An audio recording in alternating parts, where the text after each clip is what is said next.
Hi everybody, my name is Valentina and this is my Thesis 1 work in progress video for the spring 2024 semester. So let's get into it. Just some brief information about me. My name is Valentina. I'm 20 years old and I was born in Argentina and I came to the States at a very, very young age.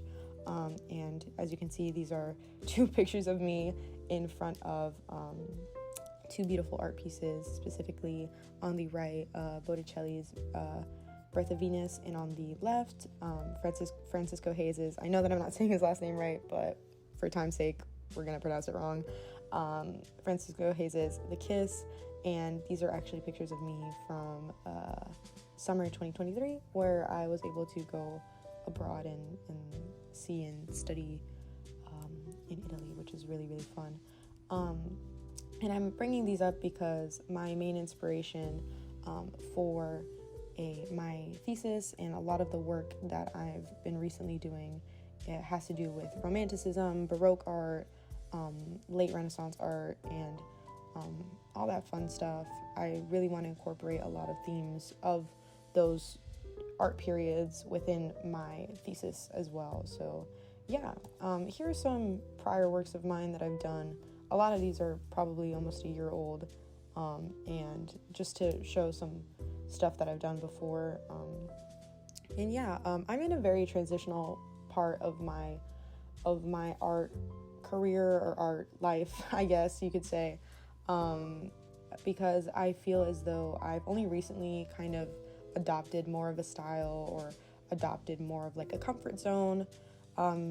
Maybe it's like a very simple way to say within my art, where I can feel like I've kind of have a little more of a consistent style and a little more consistency as well. But yeah, so part 2, this is going to be like my thesis idea, what exactly I did to conceptualize and talk about my thesis a little more. So yeah, let's get into it. So it all starts with my sketchbook. I got the sketchbook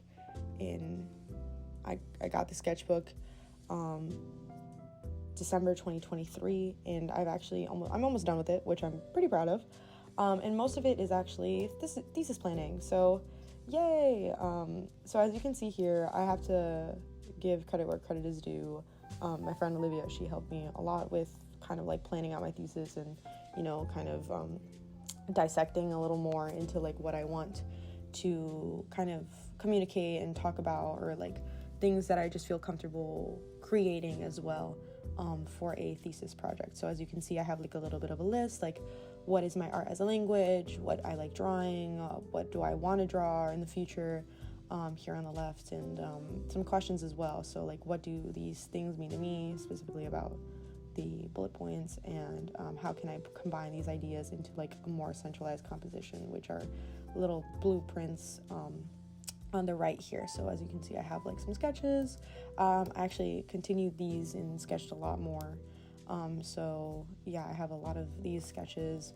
You have some more where I go a little more in depth with the sketches. And as you can see here, like it goes from like a kind of brief, very simple, concept to more centralized and specific as to what I want to talk about. So specifically what I want to talk about. So here's some more sketches before I kind of go more in depth.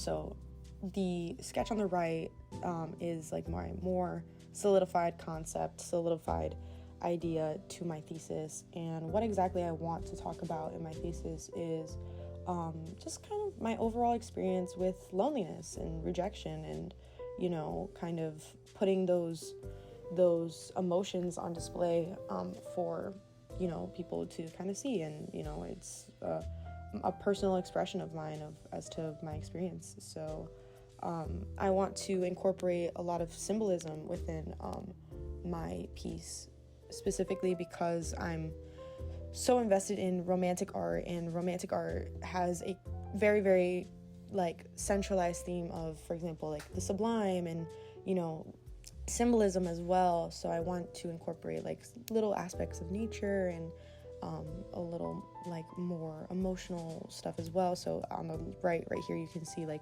my list of symbolism. So I have orchids that to me symbolize femininity, cannibalism, which like symbolizes love, which I'll probably go into a little more later. pomegranates, which to me symbolize life, and then lemons that symbolize rejection, candles that symbolize God or like the divine, and then a dinner table or a table that represents, community and like other people or like family. And here at the end, I talk about very, very, very, very simple about colors, and I want to incorporate a lot of warm colors, a lot of red colors that are constantly found within romantic art, and is like a very, very, like reoccurring theme within the romantics. So yeah, I'm incorporating this quote here from my book that I chose to go a little more in depth with the research for Thesis, which is the Modern Art and the Romantic Mind. And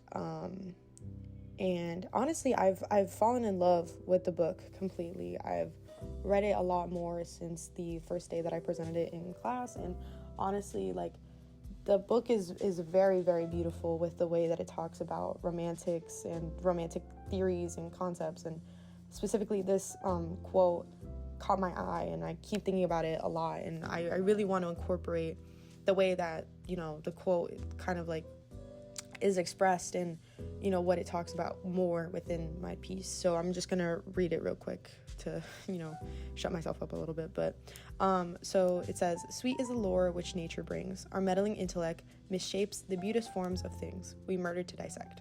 And I really love what the quote kind of focuses on, which is we murdered to dissect, which is, we have to kill something to analyze it, and, we have to like, destroy something beautiful to really, look at it. And I really enjoy this quote. So I kind of want to incorporate, I'm not exactly sure how, but I would love to incorporate it somewhere into my thesis and my piece as a whole. So yeah. So now we're going to jump into the part 3, which is the work in progress, which is going to be like a lot more like in depth about like what I've been doing so far with my thesis. So here's actually a video of me shaping out a 3-3 grid. I want everything in my piece to be everywhere in the piece for a reason. Like, I want the figure to be in a specific place. I want the items to be in a specific place.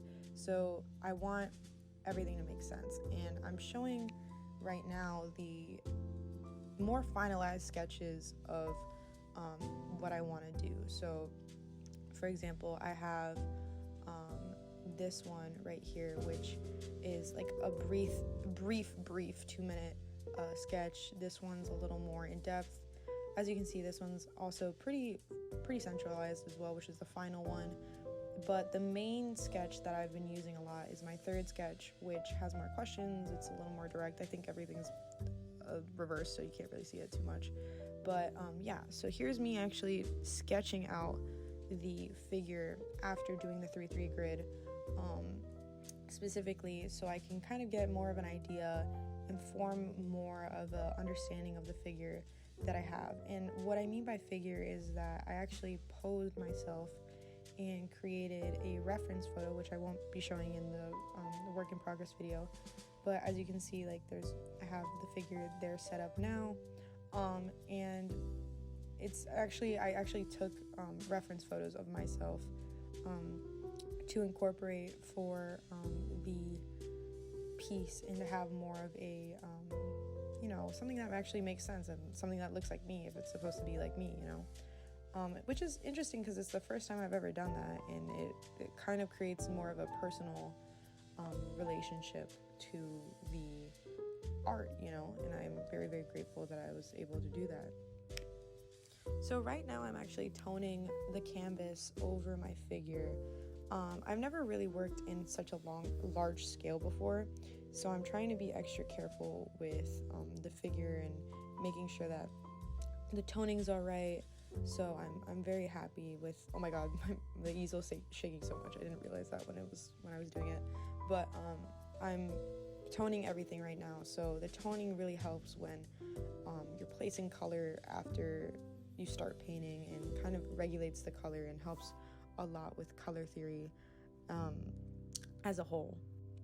And another thing that I actually wanted to focus on was that since I want this figure to look like me and I want it to perform well in, you know, a painting, I thought it would be a good idea to, you know, sketch out go more in depth with an actual drawing of my figure. So this is just like a little bit of how it started.